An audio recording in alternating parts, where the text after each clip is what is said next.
ભારત માતા કી આજે વિસાવદરની આ પાવન ધરતી પર પ્રદેશ કાર્યકર્તાઓના આ સ્નેહ મિલન સમારંભમાં આપણા ગુજરાતના પ્રભારી એવા ગોપાલરાયજી, સહપ્રભારી એવા દુર્ગેશભાઈ પાઠકજી અને સહપ્રભારી એવા ગુલાબસિંહ યાદવજી અને આપણા સૌના લાડીલા પ્રદેશ પ્રમુખ એવા ઈસુદાનજી સાથે જેમણે આ વિસાવદરમાં જેમનું નામ ચૂંટણી જાહેર થાય એના પહેલા જાહેર થયું છે એવા આપણા સૌના માર્ગદર્શક, આપણા સૌના લોક લાડીલા અને આપણા સૌના હુકમના એકા એવા ગોપાલભાઈ અને તમામ મંચસ્થ આગેવાનો સાથે ગુજરાતના દરેક જિલ્લા તાલુકામાંથી પધારેલા તમામ સાથી કાર્યકરો સૌનું હું હૃદયપૂર્વક આવકારું છું.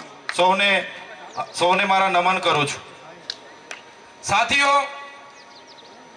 આજે આ વિસાવદરમાં આપણે ભેગા થયા છે ત્યારે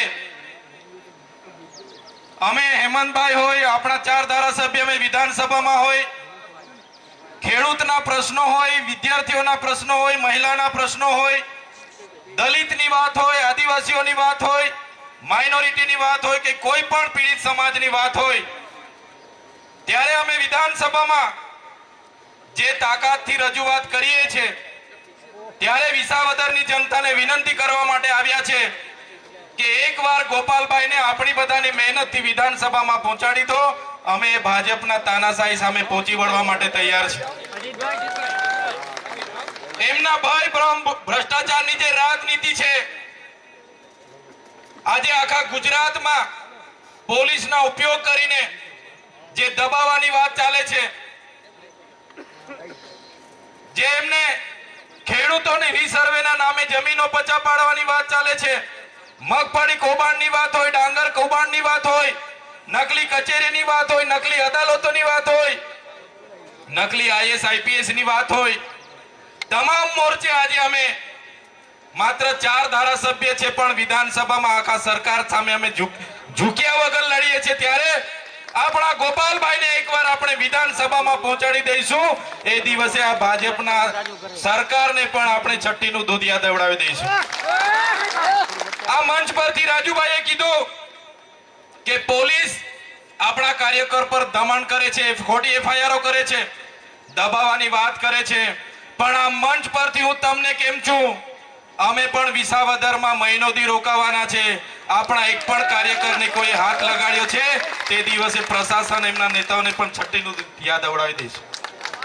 કોઈ ડરવાની જરૂર નથી. આ એમનો સાયકોલોજી ડર છે એને કાઢવાની જરૂર છે. સાથીઓ, શરૂઆત થઈ ગઈ છે. દિલ્હીની ટીમ આપણી વચ્ચે આવી ગઈ છે. માન્ય કેજરીવાલજી પોતે નિરીક્ષણ કરે છે, પલ પલનો રિપોર્ટ લે છે. તો પહેલો ટાર્ગેટ આપણે વિસાવદર જીતવાનો છે. તૈયાર છો બધા? તૈયાર છો બધા? પહેલો ટાર્ગેટ આપણે વિસાવદર જીતવાનો છે. બીજો ધ્યેય આવનારી તાલુકા જિલ્લા પંચાયતો જીતવાની છે. અને ત્રીજો ટાર્ગેટ આપણામાંથી તમામ યુવા લીડરો, તમામ લીડરો આવનારી 182 વિધાનસભા આપણે લડવાની છે અને ગુજરાતની આપણે સરકાર બનાવવાની છે. આમ આદમીની સરકાર બનાવવાની છે. એની શરૂઆત આજે વિસાવદરથી થયેલી છે. ત્યારે આપણા હાજળબમ, આપણા લોક લાડીલા, આપણા બધાના મિત્ર, આપણા વડીલ અને માર્ગદર્શક ગોપાલભાઈ ઇટાલિયા માટે રાત દિવસ આપણે કરવા પડશે. તો બધાએ તૈયાર થઈ જવાનું છે. ગોપાલભાઈને વિધાનસભામાં લઈ જવાના છે. અમારે મોકલીશું ને બધા? ગોપાલભાઈને વિધાનસભામાં મોકલવાના છે અને એના માટે તન મન ધનથી બધાએ સહકાર આપવાનો છે. વધારે વાત હું નથી કરતો. જ્યારે પ્રદેશના પ્રભારી અહીંયા ઉપસ્થિત હોય, બસ આજ વિનંતી કરવા માટે આવ્યા છે.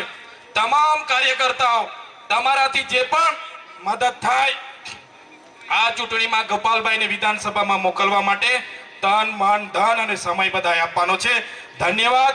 તમામ ગુજરાતના કાર્યકર્તાઓ, મંચસ્થ તમામ આગેવાનો, સૌ પોતાના કિંમતી સમય આપીને અહીંયા ઉપસ્થિત થયા છો.